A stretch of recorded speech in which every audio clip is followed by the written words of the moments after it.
Asim Munir trying to control Pakistan is leading to a reaction. And invariably, in Pakistan's case, military rules have created bigger movements against Pakistan and have led to more sub-nationalist movements during military rule.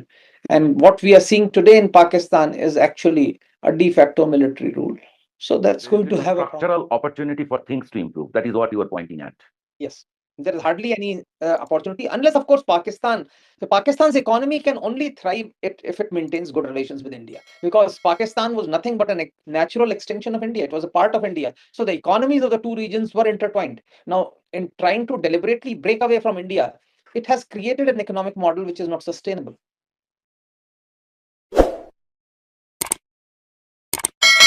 Namaskar, this is Pratim Bose, and you are watching Podcast with Pratim. I have with me Captain Alok Bansal.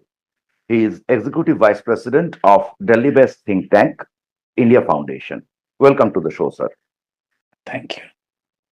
With Captain Bansal, we will discuss the issues in Pakistan, and more specifically, we will start with the Pakistan occupied Kashmir. So that's the question, sir. The Pakistan occupied Kashmir, there was a time when the Indian Kashmir used to come up in the news too often. Now it is the Pakistan occupied Kashmir which has been coming up in the news in last 3 4 years. I think this is not the first time it has been happening. So is it a systemic issue? Is it? I mean, where is the end to it, or what is going to happen? What is your deductions? See, Pakistan occupied Jammu and Kashmir has been in news for last 3 years. In fact, there has been huge turbulence in parts of POJK for last 3 years. But again, once we say POJK, it has its own dynamics. For very often, Indians did not have a proper nomenclature for the region that Pakistan calls AJK, because we very often would say POJK, but POJK would include Gilgit-Baltistan as well. Right. Now, of course, with the reorganization of Jammu and Kashmir into two union territories, you could still say that that is POJK and that is Pakistan occupied territory of Ladakh, because Gilgit-Baltistan is now technically the part of Ladakh. Uh, Having said that, this particular part, the POJK, Pakistan has right from the beginning tried to create a facade. They tried to create a facade of showing it as an independent entity with the Prime Minister, President, Supreme Court, etc. But it was always under the jackboot of Pakistan. And there have been occasions when presidents of POJK have actually, from presidential palace, have moved to the jail. And similar things have been happening. This area has been exploited. Now, this anger of the people of POJK, it actually started boiling over for last 3 years. Uh, Firstly, because Pakistan would try and send infiltrators across line of control from this part, and then Indian army would retaliate, which would in some cases cause damage to the property, life and property of the people there. So they were actually against Pakistan army, saying that don't bring terrorists here, don't bring people, and they started opposing them. But that was still as far as only people in the margins were concerned. 3 years back, what happened is the people started suffering huge power cuts, and the price of electricity went exponentially high. And it is at that point of time that people actually flared up. They said, we produce 2,600 megawatts of electricity. Our total consumption is just 330 odd megawatts. And still we are having 11 hours of power cut. Now that doesn't stand to logic. And they say we are selling electricity to Pakistani grid at some 2 rupees something. And we are having to pay more than 10 times that price for electricity. The price of essential food also food stuff also increased considerably, and consequently what happened was the people started protesting. There was also, of course, a political angle to it. People found that while they were suffering, the elites were enjoying life. The elites, there were a certain segment of elite which actually continued to rule this area, but more significantly the elite was also the bureaucrats who had come from outside, the army officials from outside, who were enjoying life, and they were uh, uh, enjoying life at their cost. And it is at this point of time that the people from POJK tried to say that these elite who are getting free electricity, free lot of things free, that should be curtailed. But more significantly, they realized that their own government was dominated by people from Pakistan. Firstly, they rigged the elections, but more importantly, what they had was that the constitution of this part, POJK, had a concept where 12 seats were elected from Pakistan. And these seats were 6 seats from people who had migrated from Jammu region to Pakistan, and 6 seats for people who had migrated from Kashmir region to Pakistan. And some Okay. of these seats uh, you could get with just, there were only 5,000 voters or something like that. So these 12 seats were very easy to manipulate since the elections for them were happening in How Pakistan. many total seats they have? They have 53 seats, out of which 12 were elected from this part, and then Hmm. there were 6 seats which are indirectly elected. Hmm. So all these things would create a problem, and they found that this was creating a problem. So the demonstrations that used to happen in this part, all the organizations came together and they formed a Jawami All Action Committee, and JAAC, Awami Action Right. Committee, which actually joined Awami Action Committee, and the JAAC used to bring out protests. One of the points which they said was that these 12 seats which are being from Pakistan should be done away with, and people should be able to elect their own representatives, only people who are living here. Now, this demand and other demands continued, and they kept protesting for last 3 years. Eventually, Pakistani government started negotiating with them. It negotiated with them with most issues, but it was unwilling to yield as far as these 12 seats were concerned. And that was because Pakistan army didn't want to let go of this leverage which they had. And consequently, the negotiations broke. But what is surprising is that as soon as the negotiations broke, within few days, the JAC, which till yesterday was negotiating with the government, was declared a terrorist organization. And all its leaders were arrested. Some of them, of course, went underground, but most of them were arrested. And they thought that the leaderless organization will crumble. But that did not happen. The people who on the street actually felt that they have been cheated, and they started demonstrating. And it is at this point of time that Pakistani security forces came and started firing at these people. And now there have been retaliation from JAC members also. There have been some firings. Yeah, I think yesterday one ranger died, one ranger was injured. So the situation is becoming worse by the day. In fact, there was the women's rally. Somebody was trying to photograph it. He was shot dead. The internet has been blocked. The communications have been curtailed. So that's the aim. And I think Pakistan army feels that by using brute force, they'll be able to control this. Earlier, what used to happen was that this part was relatively quiet. All the discontent was basically seen in Gilgit-Baltistan. But now both the parts are in tumult. There is a tumult in both parts of Pakistan occupied Jammu and Kashmir. Okay. Okay. So, why there has been this shift for last 3 years that that it has suddenly become so volatile? Because Pakistan would allege that it has been the Indian activities. Okay. And at the same time, I'm just leaving the democracy debates out because there is no end to it. Because on our part of Kashmir, also people may say that we were a state and now we are just an union territory assembly. I mean, so where and the overall the economic issues are generic to Pakistan. But one issue that is different probably is that in Indian case, there has been a subsidized supply of goods to the older Kashmir, Jammu and Kashmir since then.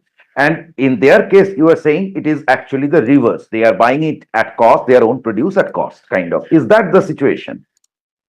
See, that is the situation for some time. In fact, one of the demands when 2023 the demonstration started was that the way subsidized food was being supplied to Gilgit-Baltistan, these people also wanted it. So that was one of the issues. But please, in last 3 years, one of the things which has happened is, which you need to understand, and we cannot discount the democracy debate, please part, right? Because there was a PTI government in this particular province, which was eventually dismissed by creating a forward bloc, as they call it. Mhm. Forward bloc is nothing but they take a word from Netaji's forward bloc, that is Oh, breaking up a party and creating a bloc. So in Pakistan, whenever a party breaks, there is a forward bloc. So there is a okay. PTI forward bloc which has come out and which has actually joined the other parties and created a government. So what has happened is the people, the government obviously was non-representative. In Pakistan itself, we have seen the type of blatant rigging that happened, and actually Imran Khan was denied the power. So Yes. that has also happened because people feel that whatever little fig leaf they had at least somebody who was representing them, who was directly elected. That's also not happened. And that's where people are further annoyed, and that's actually leading. Another factor which has happened is that radicalization has been increasing, and radicalization also creates problems because people feel their aspirations, their things are being clubbed. Because what Pakistan security establishment has tried to promote, they have tried to promote an all-inclusive Islamic identity which subsumes their ethnic identities, and people are angry with it. So they feel they are being denied there is an economic exploitation, they are being denied their political rights, and on top of that their identity is also being marginalized. So that's where the people, So the Bangladesh debate is coming back time and again to them, right? yes, obviously it comes because you cannot say that we are all Muslims and we are Pakistanis. That doesn't work out. There are ethnic linguistic identities which are important, and of course, economic issues also predominate. There is no doubt about it that those economic issues continue. In the case of Gilgit-Baltistan, there is also a sectarian dimension, which is not so in this particular case. So, what is your estimates? The Gilgit-Baltistan and there is Chinese influence also on this part, and also a lot of stakes. So, what is your estimate? How where should it go from here? Would it be crushed See, brutally? as far as Gilgit-Baltistan is concerned, it's very sparsely populated. It's a very large area. Please understand, of the territory that Pakistan occupies, of the former princely state of Jammu and Kashmir, 85% is Gilgit-Baltistan. It's only 15% a small sliver of land which they call so-called AJK. Uh, Okay. uh, uh, so it's a small sliver, but population-wise, it has more population. So Gilgit-Baltistan is strategically the most important part because it is the part which connects China to Pakistan. There would have been Mm. no connectivity between China and Pakistan if Gilgit-Baltistan was with India. So it is a strategically important part. It has got huge water resources. It has got huge mineral resources, and population numbers are not so high as to pose a significant challenge to Pakistan's security establishment. But in this part, Mirpur Muzaffarabad, where the demonstrations are, the population is fairly high. It's a denser part. And the people have had a history of, they've had a martial tradition. They have been in the armed forces in a big way, and there have been revolts in the past. So people are revolting. I think Pakistan thinks that they can crush it. And there is no doubt that Pakistan army is much larger, much more powered. But at this point of time, we need to also understand that Pakistan's army is overstretched. There are conflicts in Balochistan, there are conflicts Yes. in Khyber Pakhtunkhwa. There is, of course, the democracy because of the democratic deficit. The PTI supporters are demonstrating all over Pakistan. And as a result, the public at large understands that this is nothing but military rule by proxy, where you have a showboy in the name of Shahbaz Sharif, who's actually just a figurehead. The actual power is being wielded by army chief and his Right. colleagues. Let me take you to Balochistan, where the news is coming from for last couple of weeks about army and police getting killed. Also, I think army has been killing. And just yesterday or today, there was a claim that we are in control of our land from these Balochistan rebels. Where should it go from here? Because here too, China has a lot of interests, and also there is Iranian interests or influence. So where should it go from here? See, Balochistan is a very large territory. We need to understand that province of Balochistan comprises 43% of Pakistan's landmass. Okay. And there are Baloch living in other provinces as well. So that factor we need to understand. But it's sparsely populated again. It's a very difficult terrain, dry, parched land, and security forces depend on long lines of communications. Now, yesterday, one of the Baloch nationalist who's living in India, Mir Yar Baloch, he actually declared that our government, our troops are in control of 85% of the territory. And they have come out with the currency notes and all paraphernalia of the Baloch state. And they have sought recognition from different countries of the world. Now, while 85% of the territory may be true, because outside the cities and towns, Pakistan army cannot venture alone because that area is the nationalist control. But this sort of control is at best tenuous, and expecting recognition from the world may not be feasible. But one also needs to understand that Balochistan is a vast territory, and the locals obviously have an advantage, and they are targeting the Pakistan military. There have been numerous attacks on Pakistan military. There have been attacks on their check posts, their security posts. A lot of them have been attacked. A lot of weapons have been looted. A lot of non-Baloch, especially Punjabi Muslims, have been killed in Balochistan because way back in 2008, the provisional government of Balochistan had come up with a diktat saying all Punjabi Muslims in Balochistan are valid targets. So, because If they I'm feel not wrong, some Chinese were also abducted. See, China, they have come out with a clear thing that Chinese companies, Chinese personnel, and Chinese assets are helping Islamabad to colonize our land. So, all Chinese assets are valid targets. But after that, Chinese have also tried to negotiate with Baloch groups. In fact, there have been some reports of Chinese companies, corporations interacting with Baloch and trying to negotiate a way out. Uh, I really don't know what has come out of it because attacks on Chinese still continue. As you know, some years back, a Baloch lady had blown herself up to kill Chinese teachers in Confucian Center in Karachi. So that sort of activity continues. And Balochistan is a large area. It borders Iran, it borders Afghanistan, and it has a huge sea coast. Of course, Baloch feel persecuted even in Iran. So, this is one area where Pakistan and Iran have a common objective as far as subjugation of Baloch are concerned. Okay. So, we discussed about Chinese influence. Now, US has a lot of interest in Pakistan, so they may not be expecting it to get splintered and so many troubles, are they? See, the American agencies have always maintained relations with Baloch groups Hmm. because they see it as a viable option. In the olden days, they saw it as a viable option of accessing Afghanistan and Central Asia, independent of both Pakistan and Iran. And now I think they feel that this option should be there. At least it's a very powerful option as far as Iran is concerned, because the conflict has again flared up. Americans are unwilling to put boots on ground. They want somebody else to do their bidding. They were hoping on Kurds, but the problem with Kurds is that Turkey doesn't want Kurds to get involved, and Turkey has taken a strong line. So, if that doesn't work out, maybe at some day they may want Baloch to do their bidding. Though, of course, that will put Pakistan into a problem, and that's a issue which will come to light. But these are issues which will keep happening. But US agencies do maintain relations with Baloch.